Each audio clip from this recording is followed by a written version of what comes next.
It is my distinct pleasure to present National Commander Joe W. Johnston to the National Convention. Commander Johnston is a service-connected disabled veteran who served with distinction in the Vietnam and Persian Gulf Wars. His military career includes service in the enlisted and officer ranks. Through 26 years, he defended our nation as an Army Ranger and a paratrooper. He was unanimously elected to lead DAV at last year's National Convention in Orlando, Florida. Commander Johnston is a life member of Chapter 63 in Williamsburg, Ohio, where he has served in nearly all elected and appointed positions, including 3 years as chapter commander. He was inducted into the Ohio Veterans Hall of Fame in 2007.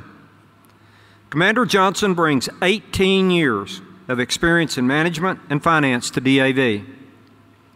He holds a master's degree from Central Michigan University and Army's Command and General Staff College.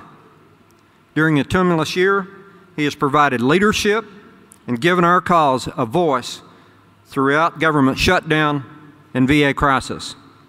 He's an outstanding example of DAV's leadership, compassion, and honor.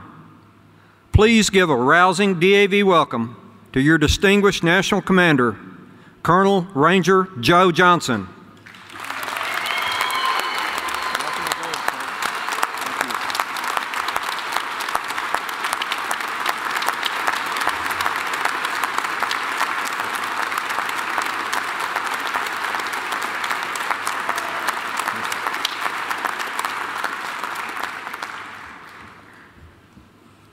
Well, you know, when I spoke to you last year, the way we started that is Vicki was by my side.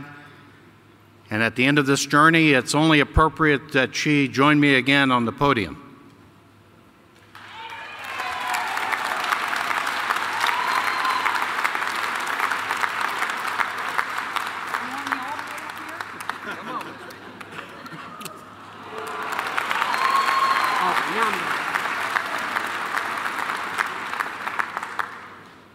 Hello, friends.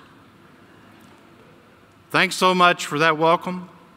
It's been a busy year for DAV, and as all of you are aware, there are lots of important issues in our great organization that we are tackling even as we speak. This year, we championed Operation Keep the Promise and rallied our brothers and sister veterans right on the footsteps of Capitol Hill.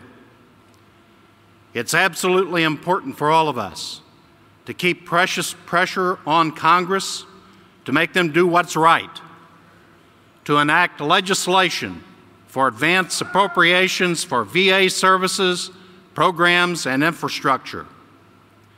I encourage all of you to get involved. Use the DAV's Commanders Action Network, and with a few clicks of a button, you can let your elected officials know that you stand with DAV. In the past year,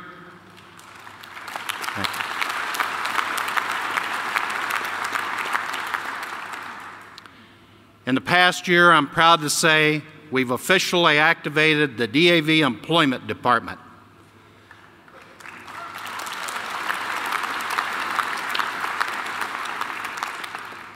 In the next few years, nearly 500,000 of our sisters and brothers will make that all-important and challenging transition, hanging up their uniforms to return to their civilian lives.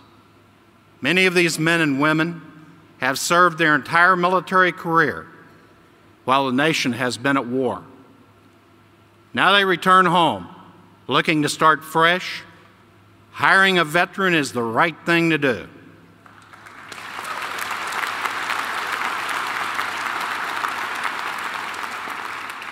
It's the smart thing to do. And we need to communicate that message to employers all across this great country. Veterans bring a lot to the table when it comes to making an organization successful. And we can do no less than help veterans and their families in the search for gainful employment. After all, that they have sacrificed in the military of the United States.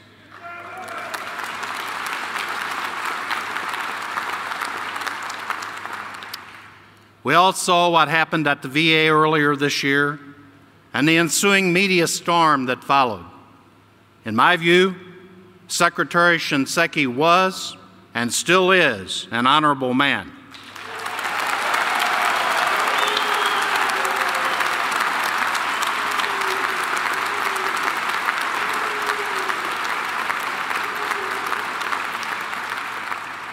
He, like us, is also a disabled veteran. But the issues surrounding the VA are bigger than just one person. The Secretary chose to do the honorable thing by accepting responsibility for the mistakes made by his subordinates. But that alone does not fix the central issue.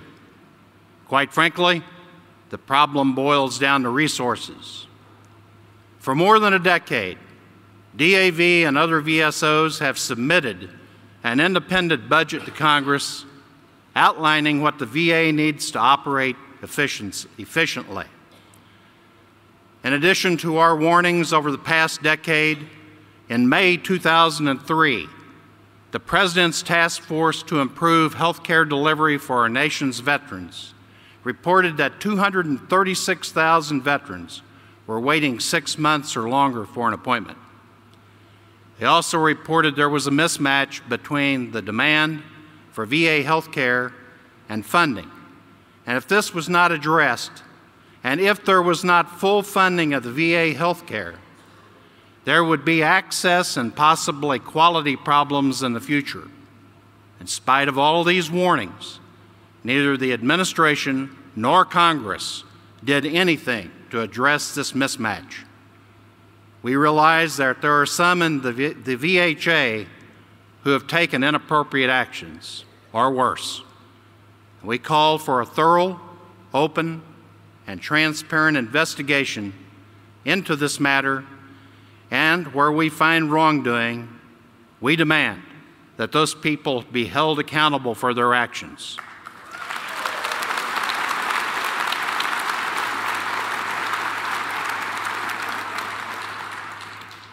But that alone will not cure all the ills in the overburdened, underfunded system that we face.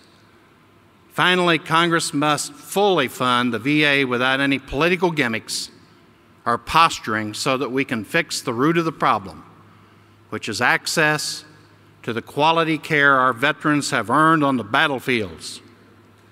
There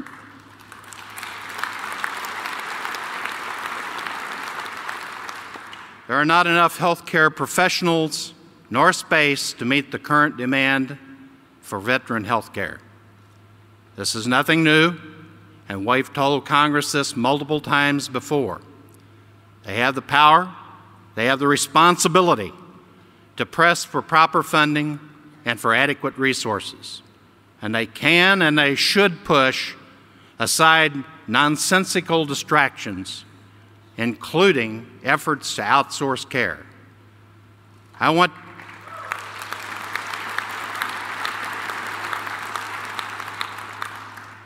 to take a moment to explain what's at risk here.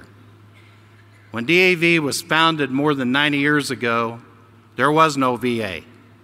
In fact, there was no plan or programs to address the needs of veterans who were returning from war.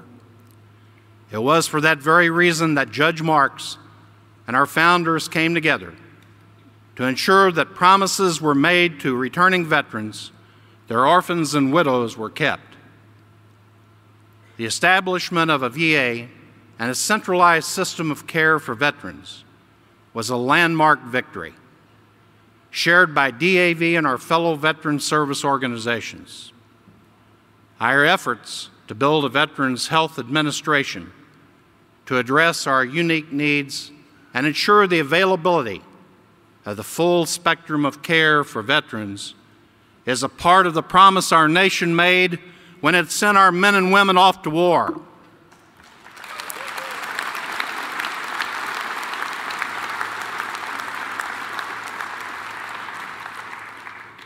For decades, administration and Congress have ignored our pleas to adequately fund VA. Now we stand at a crossroads. Some of the people in Washington who are complaining the loudest are the ones who would not listen or act when we ask for the doctors, nurses, facilities, and infrastructure that veterans needed.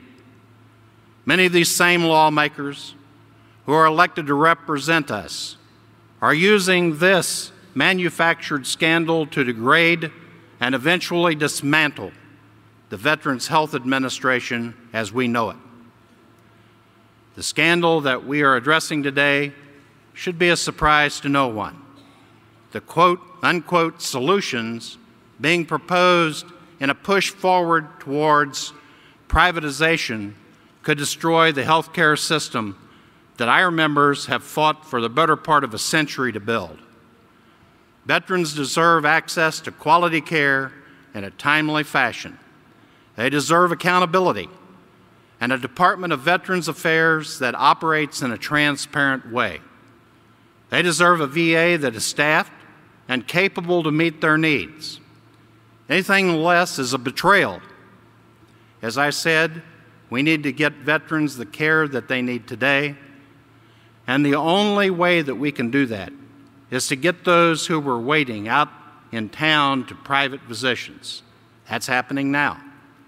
But in the long run, we need to look at how we can fix the VA and ensure it has the capacity in the future to provide veterans the full continuum of care that they were promised in a timely manner. We'll hear about cost from those who want to destroy our health care system. We'll hear about the ballooning federal budget. When cuts need to be made, Washington needs to remember that the needs of veterans are unique. We need to remind our lawmakers that it was our nation's veterans and their survivors who bore the burden for the prosperity our nation enjoys today.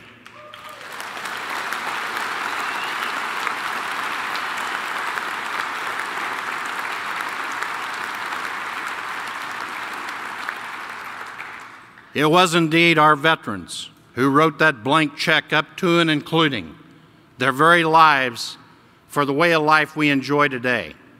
And they deserve a health care system that recognizes the causes of their injury and is prepared to care for those who shall have borne the battle, his widow and orphan. The men and women who answered the call have earned their health care, and those who were charged changed forever while defending our way of life deserve to participate in the American dream they have made possible. The problems and solutions to the woes that face VA are known today. Adequate resources, and adequate resources. The advanced appropriations we demanded at our nation's capital with Operation Keep the Promise wouldn't cost our fellow taxpayers a dime, but it would make funding for veterans a national priority. There is room in DAV for all types of political ideologies, but on largely partisan lines, this crisis at VA seems to have created a desire by some to politicize our cause and fracture our community. At its core, as a nonpartisan population and organization, this goes against everything DAV is about. That rhetoric being spewed by those with partisan interests and hidden agendas, often misrepresented as the views of large numbers of veterans, threatens to create divisions that will destroy all that we and other established veteran service organizations have built over the course of generations. These misguided efforts are intended to erode our benefits and programs. Make no mistake about it.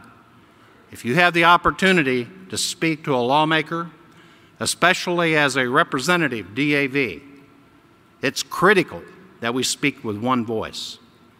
And if there are two things that we could ask and things that we could fix, not dismantle the VA. And we must demand that veterans funding is made a national priority through advanced appropriations. With the momentum of an election cycle behind us, I sincerely hope they'll listen and take those matters to heart. If they don't, we need to hold them accountable with our voices and our votes.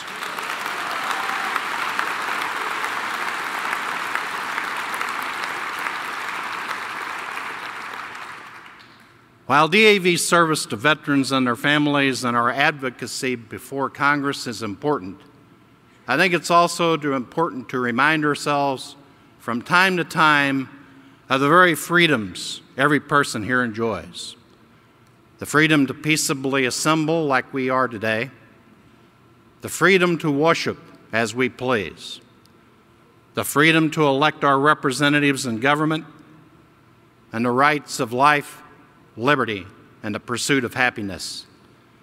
Those have all been won and protected by the men and women who have raised their hands and took an oath.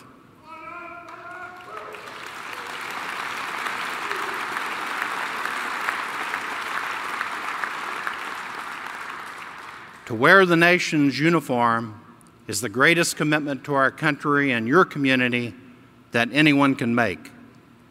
Caring for those who made that brave choice is the right thing to do, and by being a part of our organization, you help further that mission.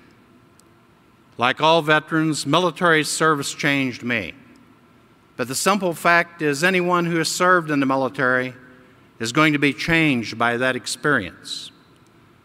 My homecoming from Vietnam was vastly different than my homecoming from the first Gulf War. I think we've come a long way as a country in that regard. Despite your politics, despite your views on whatever direction the government is going, I believe that we have learned that it's absolutely the right thing to do to welcome home the serviceman or woman and help them transition into civilian life. That's where we come in, and I'm proud to be part of an organization that helps veterans with more than 330,000 claims for benefits each year. We know each of those claims represents a sacrifice made in service. We're also aware that there are many more who need our assistance. Returning veterans may not have known where to turn, but for me, this organization is home, and I hope it will be for many more to come. It has been my absolute privilege to be your national commander and represent you this year. Meeting many of you in my travels was an honor that I will never forget and will cherish always. I would like to take this opportunity to thank the members of the Department of Ohio. You've been my steadfast support, my friends and comrades these many years.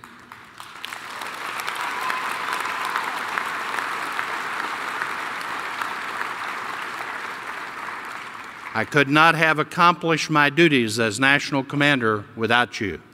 Please stand and be recognized.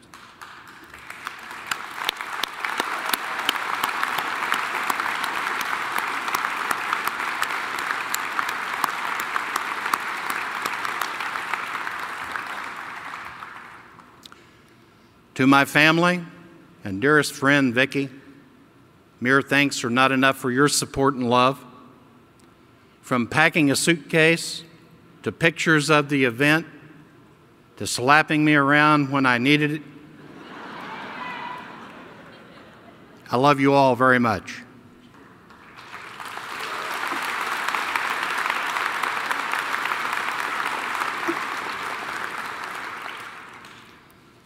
We've done great things, but there's much more to be done, and I know that we can do it.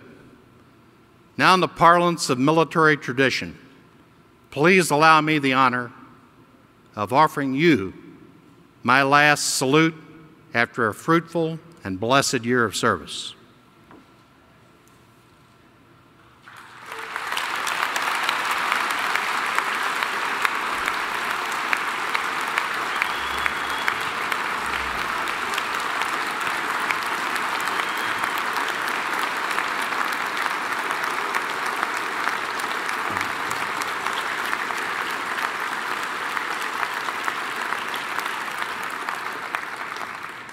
You all have my respect, my commitment, and my lifelong friendship. May God bless you all, and may God continue to bless the United States of America. Thank you.